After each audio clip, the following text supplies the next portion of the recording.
우리 세계 렘넌트 대회 리더 수련회 앞두고 오늘 주시는 말씀의 제목은 아수르 아람에게 당한 이유입니다.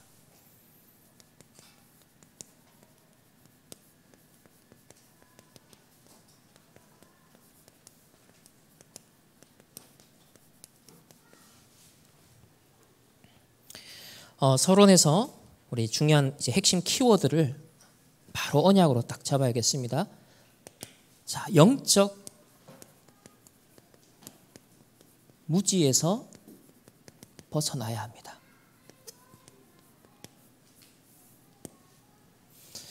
오늘 아수르 아람에게 당한 이유, 영적 무지 때문이다 말씀을 주셨는데요. 첫 번째로 영적 무지라는 건 뭐냐면 하나님이 무엇을 원하시는지 그 계획과 뜻을 모르는 걸 말하죠. 하지만 하나님의 백성에게 하나님은 당신의 뜻을 미리 알리신다 했습니다. 또 하나님이 원하시는 우리 인생의 언약 성취의 방향이 있는데 이스라엘이 이걸 놓쳤어요. 그러다 보니까 하나님이 원하시는 그 길, 여정, 이 속에 있지 못하였습니다. 결국은 하나님이 궁극적으로 목표로 하시는 세계복음화 언약 성취, 영세전부터 영원까지 이루시는 하나님의 구원의 계획, 그 방향성을 놓쳐버렸죠. 그래서 하나님의 계획, 방향, 길, 목표는 오직 복음을 전파하는 것입니다. 창세기 3장 15절 아담 하와가 타락하자마자 여자의 후손을 보내겠다. 구원의 길을 약속하셨어요. 그 이후로 모든 언약은 이것에 대한 성취를 향해 계속 나갑니다. 그것 때문에 노아도 부르시고 모세도 부르시고 하나님이 쫙 여정을 펼쳐나가세요. 그래서 우리가 제일 신경 써야 될 게 있다면 전도 선교 이전에 오직 복음을 내가 회복했느냐, 오직 복음을 내가 누리고 있느냐, 이것이 나의 매일 속에, 매 시 속에, 매 사건 속에 오직 복음이 발견되고 누려지느냐, 사실 이게 제일 핵심이에요. 아무리 전도 선교에도 복음이 희미해버리면 그 전도 선교는 실패하지 않습니까? 왜냐하면 다른 종교단체도 전도 선교 하잖아요. 아니 이단 사이비 단체들도 어머니 하나님 전하기 위해서 안산홍 증인회가 활동하잖아요. 삼위일체를 부정하는 여호와의 증인들도 활동을 하잖아요. 문선명을 메시아로 생각하고 이만희를 메시아로 생각하는 그런 이단 단체들도 전도 선교 열심히 해요. 그러니까 중요한 건 뭐냐? 정말 정확한 복음 깨달았냐는 겁니다. 성경이 계시하는 하나님의 의도대로의 그 복음을 정말 깨달았느냐, 그걸 누리느냐, 그게 제일 핵심이다. 그렇다면 오직 복음을 깨달았다면 이것을 전하는 세계복음화,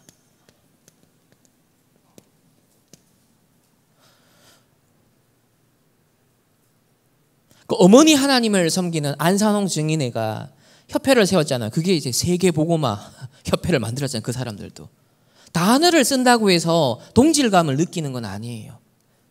제일 기준은 뭐냐? 복음을 어떻게 이해했느냐가 기준입니다. 단어를 유사하게 쓴다고 해서 그거 아니에요. 왜냐하면 여호와의 증인에서도 렘넌트라는 단어를 쓰거든요. 그걸 어떤 관점에서 이해했느냐, 하나님이 계시한 대로 이해했느냐, 그게 중요한 거예요. 그 단어의 동질성에 여러분 자칫 미혹되지 말라.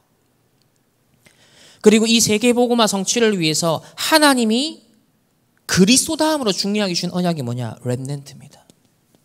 그루터기. 성경에 여러 모양으로 표현되어 있어요. 남은 자, 흩어진 자, 나그네, 버려진 자, 유랑민, 노예, 포로, 속구, 이런 모든 여정 속에 복음을 위해 소수를 하나님 보존하시거든요. 노아 시대에 하나님이 전부 다 멸하는데 노아 가문을 보존하십니다. 그것처럼 성경은요 점점 좁혀져요. 나중에 다윗으로 좁혀지죠. 그리고 다윗의 후손으로 그리스도가 오신다라고. 이렇게 남은 자의 여정을 가는 사람들이 나와요. 히브리서 11장의 믿음의 증인들이 바로 그 계보를 이어나갔던 사람들이에요. 세상이 감당치 못할 자. 그게 렘넌트 운동의 여정을 말하고 있는 겁니다. 그러면서 어제 그 통번역 선교국 이제 수련회를 앞두고 전체 이제 메시지를 주셨어요. 통번역자들은 무슨 역할을 하는 거냐? 바로 이 일을 위한 대언자 역할을 한다. 말씀을 메신저를 통해 하나님 주시는데 그거를 각 나라의 언어로 통역하고 번역하니까 대언자의 역할을 한다. 바울이 그의 편지를 직접 쓰지 못할 때 더디오를 세워서 대필자를 세웠잖아요. 마찬가지인 거예요. 그러면 꼭 통번역만 해당될까요? 저와 여러분이 주시는 달란트와 우리의 업을 갖고 세계복음화를 위해서 이 모양 저 모양으로 헌신하고 쓰임받는 것. 그래서 결국은 하나님의 언약이 성취되게 쓰임받는 게 다 대언자의 역할이잖아요. 심부름하는 거잖아요.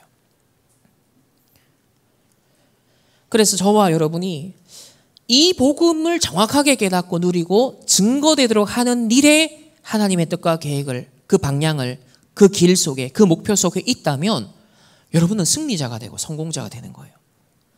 그런데 이스라엘은 여기에 무지했습니다.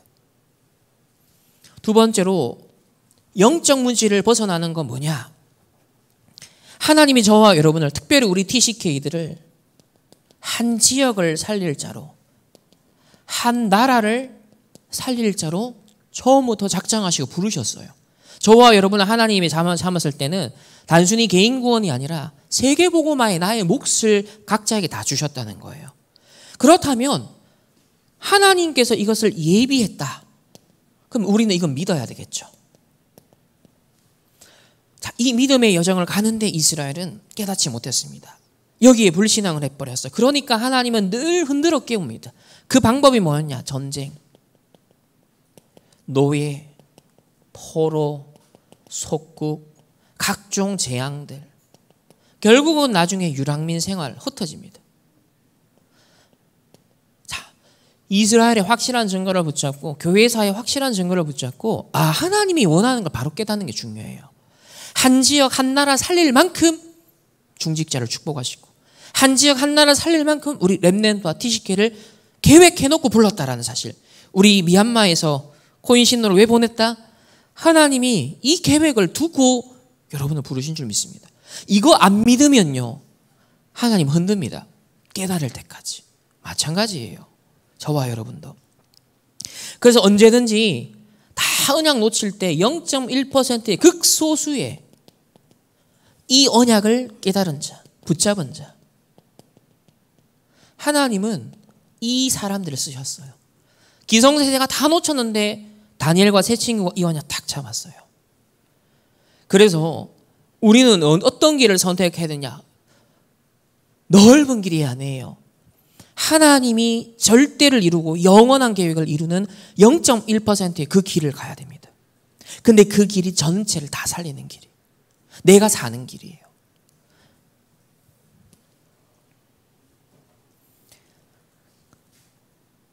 그래서 우리가 할 게 있다면 꼭 굳이 노예 포로 속국 가기 전에 하나님이 원하는 세계복음화를 위해 대로를 닦으면 돼요. 내 속에 하나님의 계획이 마음껏 펼쳐질 수 있는 대로를 닦아라. 그래서 걸림돌을 제하라. 돌을 제하라. 만민을 위해 깃발을 들어라. 우리 안에 세 가지 뜰을 세우라는 거예요. 내 안에 먼저 보좌의 망대를 세워라. 그리고 그 여정을 가라. 그리고 세계복음화할 수 있는 이정표 하나님 미리 주셨으니까 그대로 따라가라. 아니, 서울 가려면은 이정표 따라 내비게이션 따라가야 되잖아요. 내 소견에 오른 대로 부산 가면 안 되잖아요. 대로를 닦아라. 그러면 전도와 선교를 위해 또 후유증 시대를 대비하여 하나님이 계속 지금 미리 우리에게 말씀을 주셔서 지금 대비하라라고 하거든요. 노아에게 미리 120년 전에 하나님이요 방주를 예비하라. 그것도 어디에? 산꼭대기에. 그 믿음 없으면, 언약 확실치 않으면 왜 산꼭대기에 굳이 내 합리성을 발휘하고 내가 마음에 안 드는 것 갖고 기준 삼으면 그 심부름 할 수가 없죠.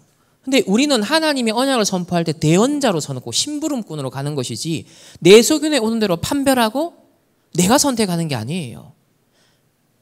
하나님의 절대 계획이 뭐냐? 모든 사람이 아니라고 해도 하나님의 절대 계획. 그래서 언약은요, 민주주의가 아니에요. 세상은 민주주의를 통해서 어느 정도 죄가 이 법의 통치하에 그리고 일반 은총의 영역하에 붙들어주는 기능은 합니다. 근데 그것도 결국 창세기 3, 6, 11에 인간이 계속 빠져들면 그 시스템 제도도 무너지게 돼 있어요. 그래서 저와 여러분 대로를 닦아라. 이것은 이렇게 적용할 수 있습니다. 중직자는 가장 구체적인 심부름을 해야 됩니다. 내가 이미 중직자가 됐다. 그러면 전도 선교위에 우리 TCK 렘넌트를 위해 가장 구체적인 헌신을 해야 돼요. 실질적인 거. 크지 않아도 구체적인 거, 가장 확실한 걸 해야 됩니다. 우리 미얀마에서 지금 렘넌트를 하나님 맡겼어요. 그러면 이걸 놓고 중직자는 가장 구체적인 헌신을 해야 되는 거예요. 그럼 우리 렘넌트는 뭐 해야 되느냐? 미래 준비해야 됩니다. 그게 대로를 닦는 거예요. 그죠?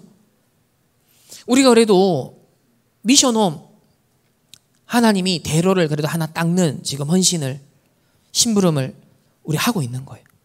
가장 구체적인 거 하는 거죠. 우리 렘넌트는 그 정도가 아니죠. 미래를 확실하게 준비하라. 어제 뭐라고 말씀해서요? 언약 잡은 렘넌트, 언약 잡은 중직자 TCK 한 사람에게 하나님은 세계복음화의 문과 길을 여신다.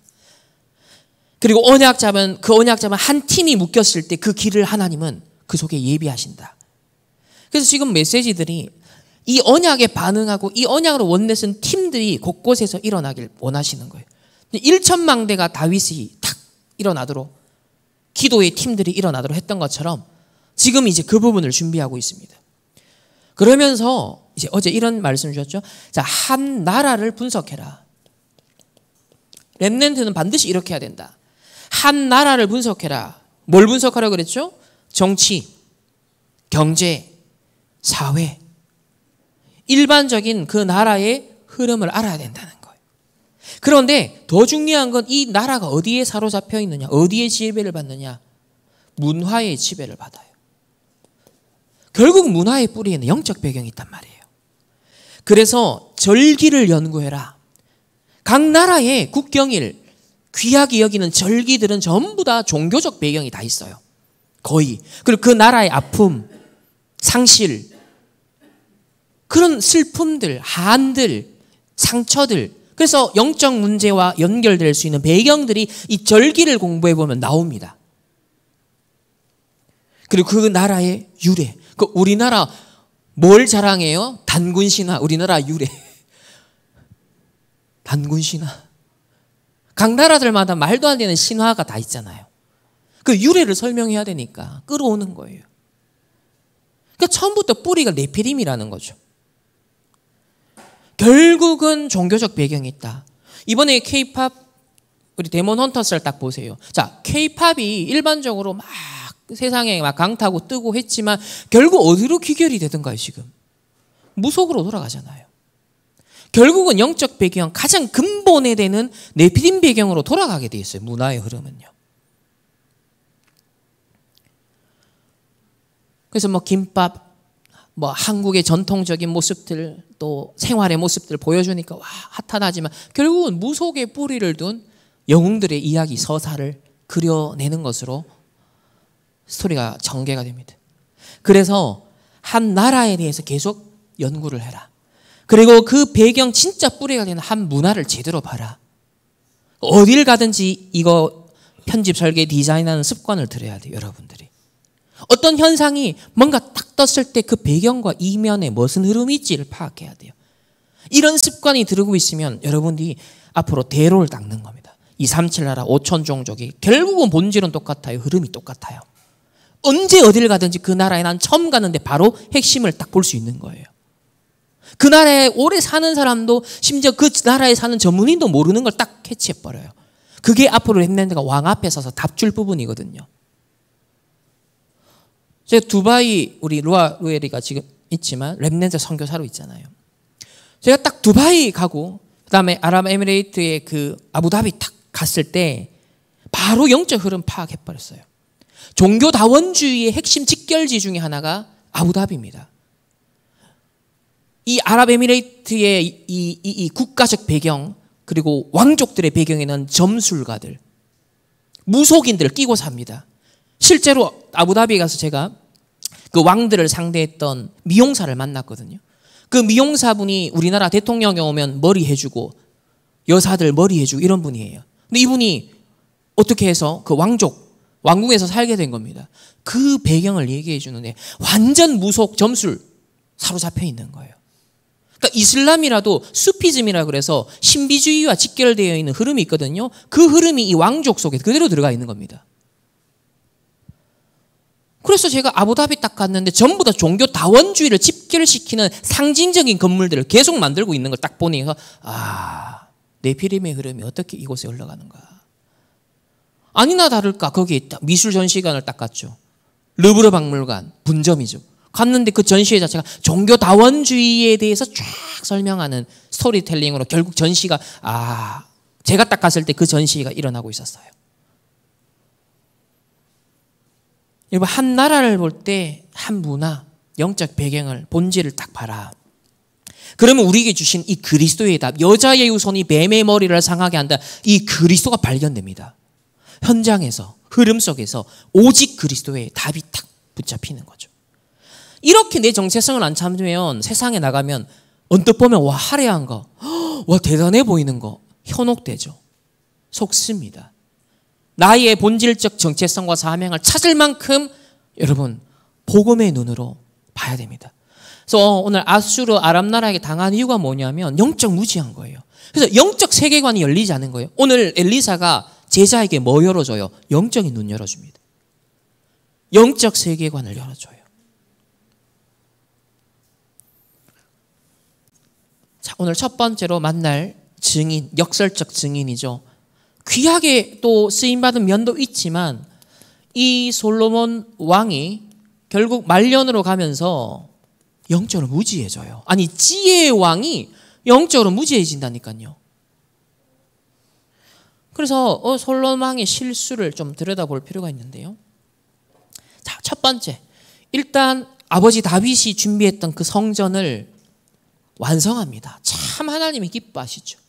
그래서 각국 나라의 지도자들이 부러워하고 올 만큼 세 가지 뜰이 딱 준비가 됐어요. 하나님 엄청난 축복을 주십니다. 열왕기상 10장 23절에 보면 재산과 지혜가 세계에서 최고라고 기록합니다. 24절에는요. 온 세상 사람이 솔로몬의 지혜를 듣고 얼굴을 보기를 원하여 그야말로 스타 중에 스타가 돼버렸어요. BTS 저로 갈랍니다. 데몬 헌터스 저리 가라예요. 솔로몬은 그야말로 최고의 스타였습니다. 글로벌 스타. 그 정도로 하나님이 축복을 했어요. 근데 요 기회가 전도 선교의 절호의 기회거든요. 근데 솔로몬이 실수를 해요. 요거를 외교의 장으로만 써버린 거예요. 전도 선교의 기회를 놓쳐버린 거예요. 이 외교를 신경 쓰다 보니까 결국 그걸 통해 뭐가 들어오냐? 우상 문화가 들어옵니다. 왜냐하면 이스라엘에게 잘 보이려고 솔로몬에게 잘 보이려고 각 나라에서 요청을 하고 자기 나라 공주를 보내니까 뭐 마다할 이유가 없겠죠. 좋은 게 좋은 거라고. 큰 응답 축복 이후입니다. 그래서 열왕기상 11장 4절에 보면 여인들이 후궁이 700명이고요. 첩이 300명입니다. 그리고 이집트 공주를 비롯하여서 주변 나라들의 주요 국가들의 여자들이 다 와요. 그러니 1000명 이상의 여자들을 거느리고 살아야 됐어요. 보통 일이 아니겠죠. 그래서 4절에 보면 여인들이 솔로몬의 마음을 돌려 뭘 섬기겠냐? 우상을 들여오게 합니다. 우상 신을 따르게 합니다. 세계 많은 지도자들이 실수하는 게 이거죠. 영적으로 무지한 세상의 지도자들, 정치인들 보세요. 결국은 무속인을 의지하고 네피림, 점술사 끼고 살고 무슨 영적 문제가 오는지를 사람들은 모르니까요. 그래서 렘넌트는요. 뭐가 돼야 되냐? 영적 분별력을 가진 영적 서밋이 돼야 돼요. 언제든지 사탄의 나라가 어떻게 임하고 있는가? 네피림의 나라가 어떻게 임하고 있는가? 이번에 킹 오브 킹스라는 기독교 콘텐츠가 미국에서 떴을 때 환영할 만한 일이면서 동시에 질문을 해보게 되죠. 왜 이렇게까지 인기가 있었지? 무슨 배경이 있지? 생각해 볼 필요가 있어요. 왜? 얼마든지 광명의 천사로 사탄은 활동할 수 있기 때문에. 그래서 항상 깨어 있어야 된다. 영적인 걸 분별할 수 있도록. 결국은 복음을 변질시키는 종교 우상이 이 이스라엘을 지배하게 되었습니다. 결국 우리는 오직 복음 아닌 율법주의, 신비주의, 또 세속주의, 다른 게 우상이 아니라 마음이 오직 복음 안 되는 것, 그게 우상이거든요. 다른 한켠에 내 마음에 자리를 내어둔 것, 그게 우상이에요. 하나님으로 가득 차야 돼요. 전심이 돼야 돼요. 근데 그 전심이 되지 않는 내 마음에 방들이 여러 개 있죠. 그게 우상이라고 말하는 거예요. 그래서 생각 마음에 품어 있는 우상이 결국 보이는 나타나는 우상으로 나타날 뿐인 거거든요. 결과적으로. 그래서 솔로몬의 실수만이 아니라 우리도 여지없이 사실은 영적 무지 상태 속에 이렇게 될 수 있다라는 것을 일깨웁니다. 자, 세 번째는 결국 우상 숭배의 결과로 솔로몬 그 다음 세대에 어떤 일이 벌어지죠? 이스라엘 왕국이 분열됩니다. 자기 자식 때 가서. 남유다와 북이스라엘로. 그래서 유다는 르호보암 왕이 통치를 하고 북이스라엘은 여로보암, 그래서 반역을 일으킨 여로보암이 왕을 합니다. 이때 10지파가 누굴 따라가요? 북이스라엘 반역자를 따라갑니다. 그러니까 남은 여서도 갈리는 거예요. 12지파가 있지만 하나님이 다시 10지파와 2지파를 가르십니다. 베냐민과 유다 지파를 남기시고 10지파를 다시 갈라주세요. 이게 뭐냐? 렘넌트의 길이에요. 항상.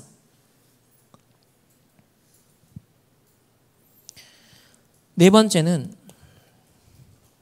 결국 북이스라엘이 남유다보다 먼저 멸망하잖아요. 왜 그렇습니까? 이 북이스라엘은요, 처음부터 반역을 해서 생겨났기도 했고 처음부터 우상 산당을 먼저 많이 세웠어요. 그래서 이 북이스라엘은 그야말로 완전 영적 무지 속에 있었다. 그들의 영적 상태는 오직 복음의 본질을 놓치니까 우상과 혼합 종교가 급속도로 들어온 겁니다. 킹 오브 킹스가 히트 쳤다 했을 때 제가 미국에서 먼저 히트 친 소식을 듣고 한국에 해봉하면 저거 봐야 되는데 하면서 나름대로 배경 조사를 좀 해봤어요.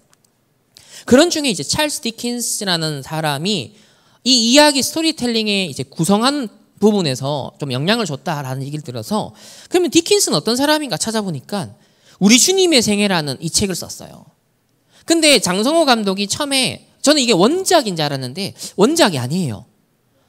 아버지가 아들에게 예수님 이야기를 스토리텔링 해주는 그 구성 방식을 따온 것이지, 장성호 감독이 표현하는 예수님과 디킨스가 표현하는 예수님은 질적으로는 좀 구분이 됩니다. 그래서 그나마 우리가 조금 받아들일 만한 수준이에요. 그리스도를 설명하고 구원자로 설명을 하거든요. 그런데 이 디킨스는요, 19세기의 영국을 이제 감성적인 세계관으로 물들인 사람입니다. 그래서 영국의 독특한 어떤 문화, 배경을 형성하는데 결정적인 영향을 준 사람 중에 디킨스라는 사람이 있어요. 그래서 휴머니즘을 심은 사람이거든요. 기독교를 휴머니즘으로, 나중에 어떻게 되냐, 사회복음운동으로 결국은 변질이 되기 시작하는 그 토대를 놓는 사람이 됩니다. 근데 오늘 이 북이스라엘 보면요, 열왕기하 17장 15절에서 17절, 이거 한번 찾아볼게요. 중요하니까. 열왕기하 17장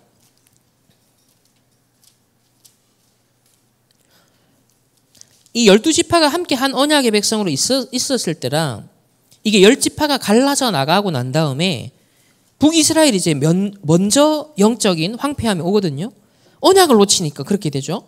자, 15절에서 17절까지의 말씀을 우리 다 같이 함께 합독하겠습니다. 시작. 여호와의 율례와 여호와께서 그들의 조상들과 더불어 세우신 언약과 경계하신 말씀을 버리고 허무한 것을 뒤따라 허망하며, 또 여호와께서 명령하사 따르지 말라 하신 사방 이방 사람을 따라 그들의 하나님 여호와의 모든 명령을 버리고 자기들을 위하여 두 송아지 형상을 부어 만들고 또 아세라 목상을 만들고 하늘의 1월 성신을 경배하며 또 바알을 섬기고 또 자기 자녀들을 불 가운데로 지나가게 하며 복술과 사술을 행하고 스스로 팔려 여호와 보시기에 악을 행하여 그를 경노하게 하였으므로, 여기 마지막에 보면 스스로 팔려 그랬거든요. 자기 자신 어디에 팔았다? 우상에다가 다 팔았다는 거예요. 나를 팔았다는 거예요. 나를 위한 송아지 우상 만들죠. 아세라 목상 만들고요. 점성술을 의지하고요. 바알을 숭배하고요. 저 세상 나라, 사탄의 나라 완전 빠져버렸어요. 이 북이스라엘이. 심지어는 자기 자녀를 인신제사로, 몰렉 우상에다가 인신제사로 바치고요. 그리고 복술은 점술을 말하고요. 사술은 마술을 의미합니다. 이렇게 네피림화 돼버려요. 급속도로 네피림화 됩니다. 여러분, 언약 놓치면 완전 흑암에 사로잡히게 돼요. 결국은 어떻게 됩니까? 다섯 번째로 아수르에 의해서 멸망합니다. 주후 722년 아수르의 왕 사르곤 2세가 사마리아를 함락하고 잡아가게 되죠. 이렇게 역사 속에 북이스라엘은요 사라집니다. 그때부터 사마리아라는 저 예루살렘에 있는 저 유다의 남유다에 남아있는 백성들은 상종도 안 하는, 그래서 사마리아인들, 혼혈인들이 생겨나기 시작했습니다. 이게 어디서부터 시작됐다? 솔로몬 왕이 한때 최고의 지혜의 왕인데 영적인 눈이 어두워져 버리니까 그 지혜가 소용이 없어요. 우리 그래서 세상의 지혜를 자랑할 게 아니라 영적인 눈이 어두워져 버리면 재산도 많고 지혜도 최고였는데 외교관계 잘하려고 하다가 우상 다 들어와서 결국은요 다른 영적 상태 형성되어서 그 후대에는 저주, 재앙, 멸망, 그 비참한 네피림 상태가 계속 전달되었습니다. 722년 주전 722년 멸망합니다. 두 번째는 오늘 히스기야 왕입니다.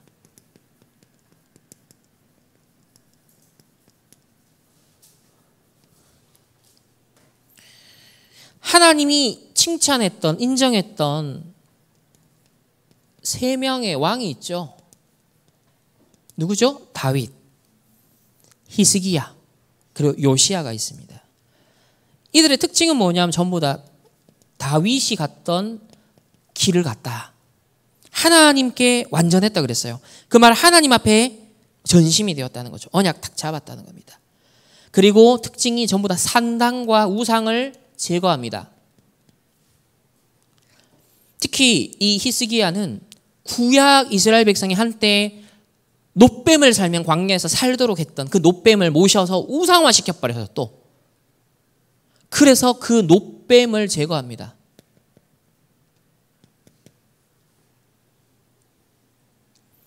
그리고 특징을 설명하기를 여호와께 연합된 자였다 이렇게 표현하고 있죠.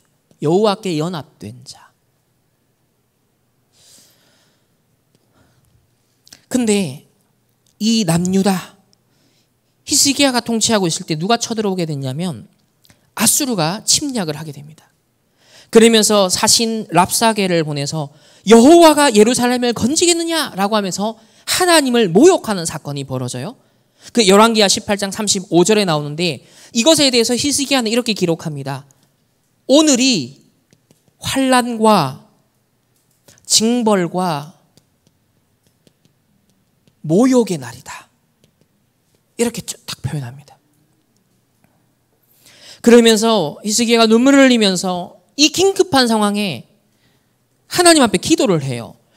열왕기하 19장 4절에 보면 이런 기도를 합니다. 이사야가 이사야 6장 13절에 보면 그루터기가 남을 거다. 렘넌트가 남을 거다. 이 약속을 했잖아요. 이게 이제 주전 701년에 주신 언약이에요. 그리고 주전 740년 이 아수르가 침공을 하게 되었을 때 약 39년 전에 줬던 이사야의 언약을 붙잡고 남은 자의 기도를 합니다. 자, 한번 볼까요? 열왕기하 19장 4절.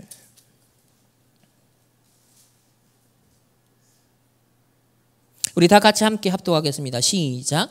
랍사게가 그의 주 아수르 왕의 보냄을 받고 와서 살아계신 하나님을 비방하였으니 당신의 하나님 여호와께서 혹시 그의 말을 들으셨을지라. 당신의 하나님 여호와께서 그 들으신 말 때문에 꾸짖으실 듯하니 당신은 이 남아있는 자들을 위하여 기도하소서 하더이다. 지금 이사야에게 기도를 부탁하는 거예요. 랍사게가 와서 지금 산헤립이 쳐들어와서 앞으로 멸망시키겠다라고 우리에게 급박하는데, 하나님을 모욕하는데, 이 소리를 하나님 들으셨지 않습니까? 그 이사야에게 사신을 딱 보내서 남은 자들을 위해서 기도해달라.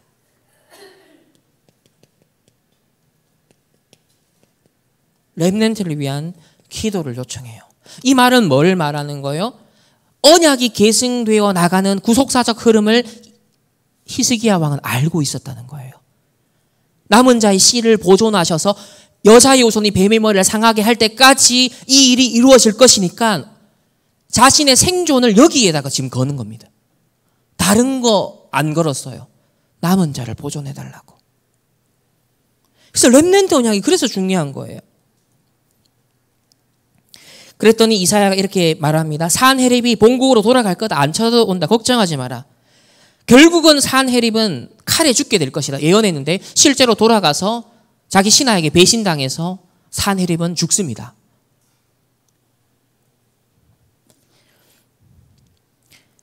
그러면서 그 산헤립이 2차로 다시 위협하는 편지를 보내요. 11절에서 13절에 보면은 19장 11절에서 13절을 보면은 자, 너희가 구원을 얻겠느냐? 또 내가 이때까지 멸망시켰던 다른 이방 나라의 신들을 내가 다 그 신들이 나로부터 이 나라들을 건졌느냐?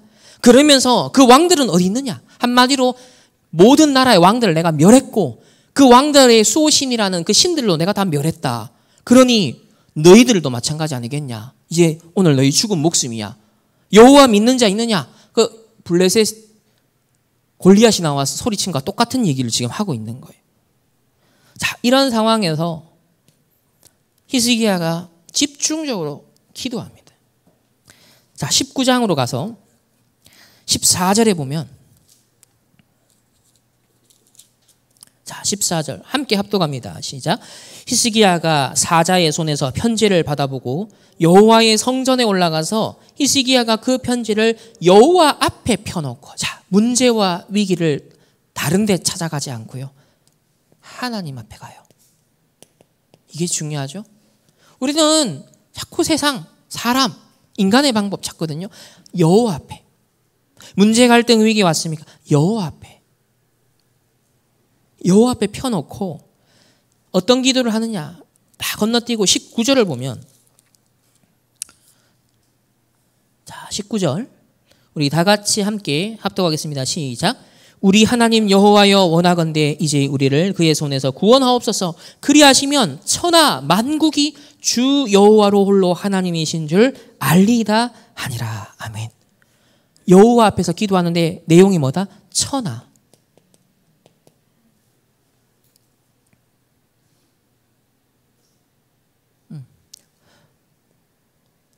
만국이 여호와를 알게 될 것이다. 세계복음화. 하나님 앞에서 딱 구한 거, 전 세계가 하나님 살아계심을 알게 해달라고. 이 237 5천 종족 세계복음화. 자, 렘넌트 언약 잡았죠. 237 5천 종족 세계복음화 언약 잡았죠. 성경의 핵심 언약을 다 잡은 거예요. 이 히스기야가. 그러면서 우리 30절에서 31절까지의 말씀을 우리 다 같이 함께 합독하겠습니다. 시작. 유다 족속 중에서 피하고 남은 자는 다시 아래로 뿌리를 내리고 위로 열매를 맺을지라. 남은 자는 예루살렘에서부터 나올 것이요 피하는 자는 시온산에서부터 나오리니 여호와의 열심히 이 일을 이루리라 하셨나이다 하니라. 아멘.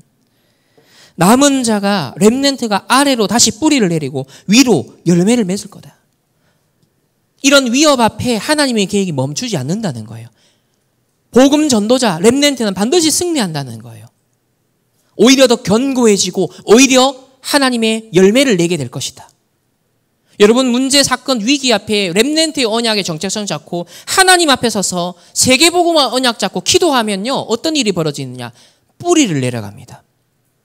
복음과 정체성이 뿌리 내려요. 그리고 어떻게 되죠? 열매를 맺는 거예요. 영적인 작품을 남기는 도전이 일어나는 거예요.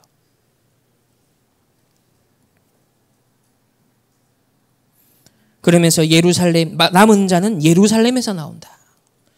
그리고 이 일이 누구의 열심으로? 너희의 방법으로? 아니, 여호와의 열심으로 이 일을 성취할 거다. 주체가 여호와 하나님 앞에서 하나님이 이 언약을 성취할 거다. 그러니까 하나님이 응답하실 수밖에 없는 기도를 한 겁니다. 이게 문제 만난 위기 앞에서 막 당황돼가지고 급박하게 여호와를 붙드는 게 아니에요, 지금. 39년 전에 이사야를 통해 선포되었던 그루터기의 언약을 히스기야가 언약을 잡은 거예요. 위기 앞에 기억하고 있었던, 편집되어 있었던 말씀을 잡은 겁니다. 그리고 그 말씀을 갖고 위기에 대응한 거예요.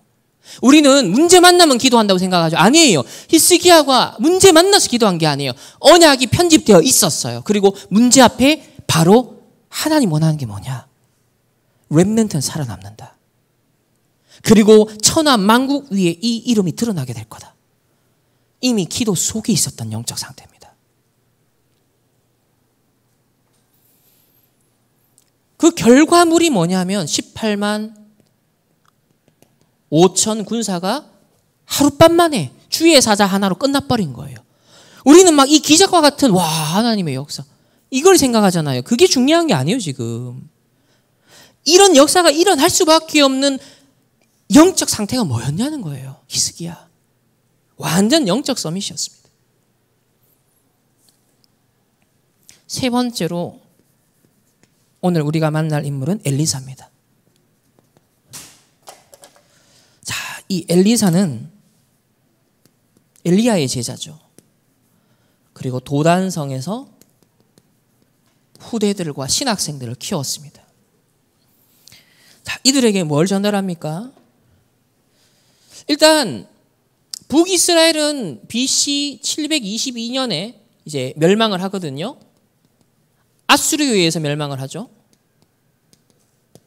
근데 이 엘리사가 활동했던 지역도 북이스라엘이에요. 북이스라엘. 아직 멸망하기 전인데 언제냐? 멸망 100년 전쯤이에요. 엘리사가 활동할 시기는 멸망 100년 전쯤이다. 그러니까 아까 솔로몬 얘기하면서 북이스라엘 이렇게 멸망했다라고 했잖아요. 그 사이에 이 엘리사의 도단성 운동이 있었고 누가 침공에 들어오느냐? 아람 나라가 쳐들어옵니다. 왜 쳐들어왔냐면 엘리사가 아람 왕이 세우는 군사 전략을 전부 다 꿰뚫어 본 거예요. 그래서 이스라엘 왕에게 다 그걸 전달해 주니까 번번이 아람 왕이 실패한 겁니다. 도대체 우리 안에 스파이가 있느냐?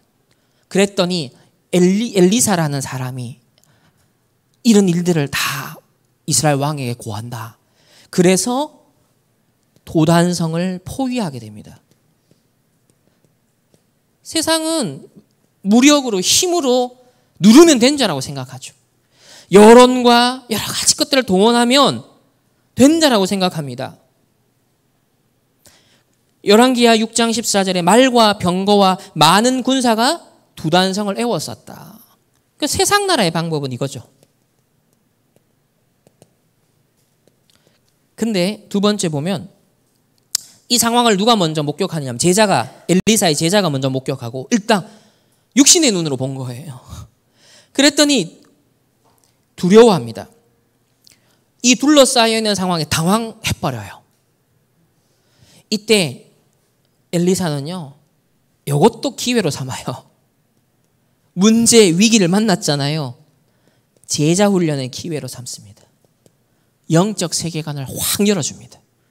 실물 교육을 한 거예요. 실물 교육. 두려워하지 말라. 16절에 보면 두려워하지 말라. 우리와 함께한 자가 더 많다. 언약 성취의 흐름 속에 있는 하나님이 우리와 함께 하시고 하늘의 천군 천사 언약 성취를 위해서 우리와 함께 한 자가 더 많다. 17절에는 여호와가 청년의 눈을 여심해 그가 보니 불말과 불병거가 산에 가득하여 엘리사를 둘러쌌더라. 이 불말과 불병거라는 표현은 엘리야가 하나님 앞에 승천할 때, 들림받을 때 그 장면, 완전 영적 세계를 누렸던 엘리야를 통해서 갑절의 영감을 받고 누리는 차세대 지도자인 엘리사가 똑같이 이 영적 세계를 누리고 있다는 걸 보여주는 거예요. 그리고 그것을 제자에게 또 계승시키는 렘넌트 운동이 또 일어나고 있죠. 그래서 언제든지 문제 위기 왔을 때 렘넌트에게 어떤 교육을 시킬까? 어떤 언약을 심을까? 알고 있던 걸 어떻게 체험시킬까? 요걸 잘 포착하셔야 돼요. 부모님들, 교사들, 중직자들은. 그 기회를 놓치면 안 돼요. 골리앗이 쳐들어왔을 때 아버지는 뭘 캐치했어요? 이 위기가 그동안 다윗이 미리 언약 딱 들었는데, 말씀 들었는데 이거 정체성 자기가 찾아내게 만드는 기회로 삼아야겠다. 신분을 시킨 거예요.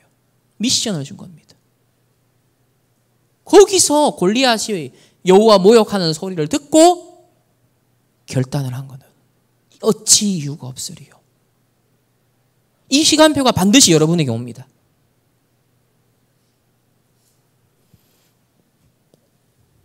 이게 렘넌트 교육 방법이에요. 그래야 되니까 어떻게 되냐? 싸우지 않고 승리하는 거예요. 요거를 가르쳐 줘야 돼요. 렘넌트 세상 가기 전에, 사회 나가기 전에, 유학 가기 전에, 대학 가기 전에 요거 가르쳐 줘라. 싸우지 않고 이기는 비밀. 지금 아랍 나라도 무장해가지고 군사력 동원해서 위협하면 된다고 생각했잖아요. 그 방법이 아니라는 거예요. 렘넌트는. 6장 18절에 보면 엘리사의 말대로 그들의 눈을 어둡게 하신지라. 이 아랍 나라 군사들의 눈을 어둡게 해버렸어요. 눈을. 그리고 22절에는 이스라엘 왕이 이게 또 기회다 싶으니까 야, 눈 감겨있는 이 아랍 나라 군사들 내가 죽여야겠다. 그렇게 할까 했을 때 엘리사가 하지 말라 그래요. 이 이스라엘 왕은요, 굉장히 이거 기회다라고 생각했는데 치지 말라. 떡과 물을 먹고 마시게 해서 돌려보내라. 살려줘요. 오히려 원수를 살려줘요. 그 정도로 여유가 있죠. 그랬더니 23절에 아람 군사의 부대가 다시 이스라엘 땅에 들어오지 못했다.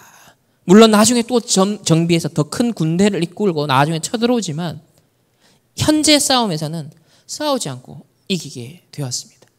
그러니까 이런 거 보면 참 하나님의 은혜가 역설적으로 드러나는 거예요. 하나님의 능력과 은혜는 살려줬죠. 근데 그 사람들은 배신했잖아요.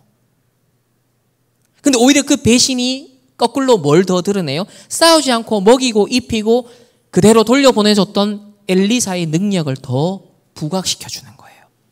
오히려 그 다음에 침공에 들어오는 아람 나라의 군대의 그 공격이 오히려 살리는 스탠스를 취했던 전도자의 복음의 능력과 가치를 더 선명하게 드러내주는 역할을 해요.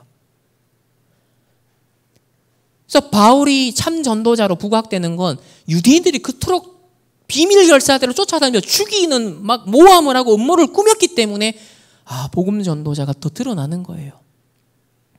예수님을 그렇게 모함하고 죽이고 바리새인들이요 막 함정 파고 팔아넘기고 그랬기 때문에 예수님의 그 십자가가 오히려 부활하면서 사탄의 일을 멸하는 사건으로 승리로 다가오는 거죠. 그래서 복음을 위해 핍박받는 걸 두려워하지 말라고 한 게 뭐냐? 복음이 더 복음되게 하기 때문에. 오늘 산헤립이 쳐들어왔어요. 아수르가 쳐들어왔어요. 아람이 쳐들어왔어요. 이 위기 때문에 제자 교육이 일어나고 이 위기 때문에 히스기야가 렘넌트 언약 잡고 더 집중하면서 세계 천하 만국 위에 하나님 복음이 증거되게 하옵소서. 하나님 원하는 계획 놓고 기도하게 되잖아요. 하나님의 방법. 그래서 구속적 반전신학. 역설적으로 인간의 지혜의 무능을 드러내는 결론입니다. 오늘 엘리사처럼 저와 여러분은 말씀을 통해서 영적 세계관을 열고 누려야 된다. 지금 모든 문화의 흐름도 보면 이 눈 없으면 다 당합니다. 이 영적 세계 중에 뭐예요? 성삼위 하나님 보좌의 능력으로 역사하시잖아요.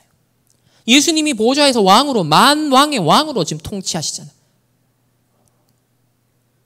그리고 하나님 나라 임하도록 기도해라. 그리고 그 하나님 나라의 일이 구체적으로 나에게 실현되도록 기도해라. 이거에 대해서 뭐하라? 24 해라. 그러면 25와 영원한 따라온다.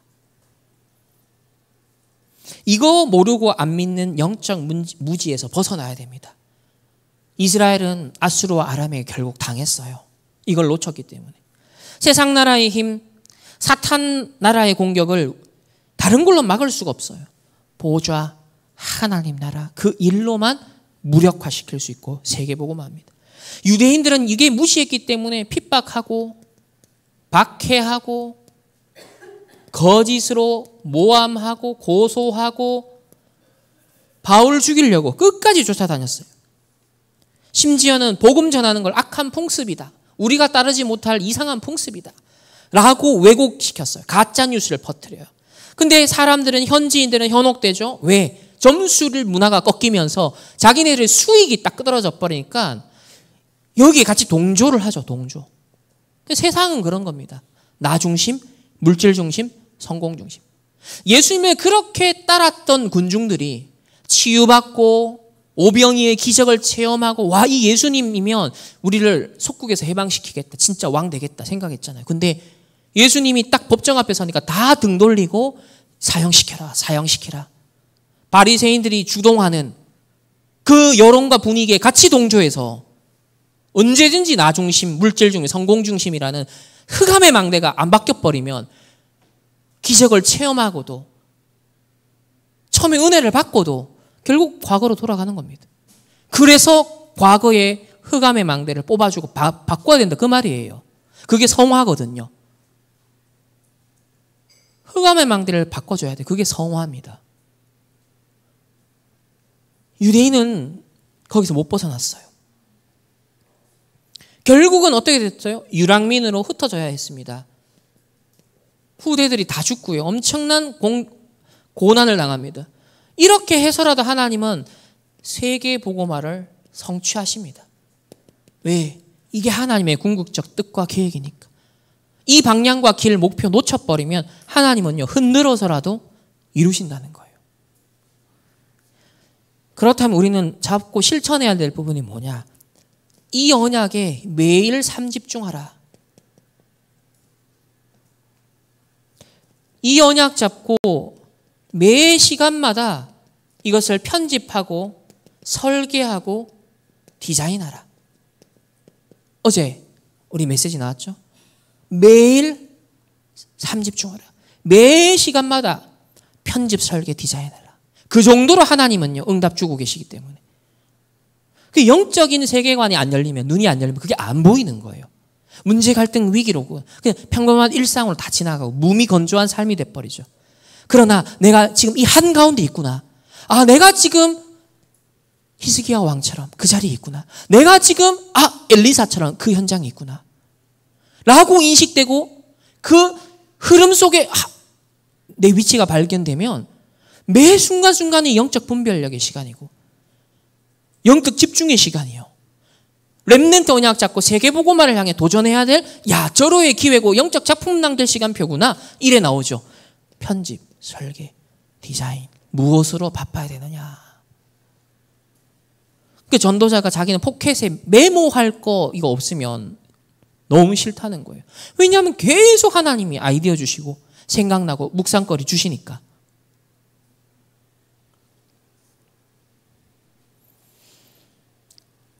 그래서 세 번째가 매사에, 매 사건마다 매사에 300%를 찾아라. 오늘 히스기야가 그걸 한 거예요. 쳐들어온 위기 상황을 첫 번째 하나님 앞에 100% 섰버렸어요. 그리고 렘넌트 언약 잡고 섰버렸어요. 그리고 천하만국 위에 하나님의 영광 드러내도록 딱 전도 선교 잡아버렸어요. 후대 언약 잡았죠.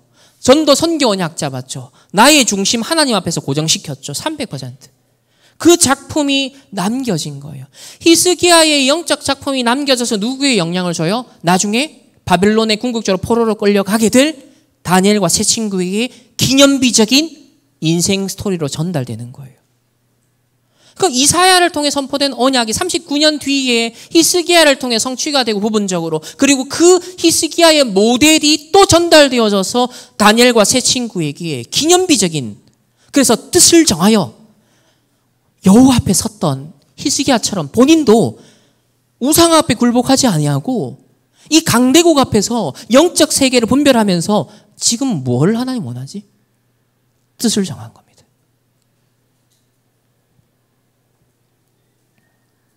전도자가 어제 마지막 그런 얘기를 하셨어요.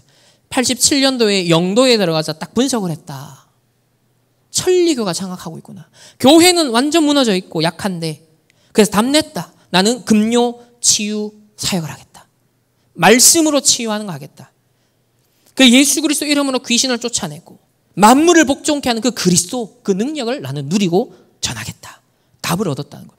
예, 그 지역과 문화의 흐름을 딱 파악하니까, 종교의 흐름을 딱 파악하고 나니까 내가 해야 할 구속사 성취의 나의 몫을 찾아낸 거예요. 렘넌트로서의 나의 몫을 찾아낸 거예요.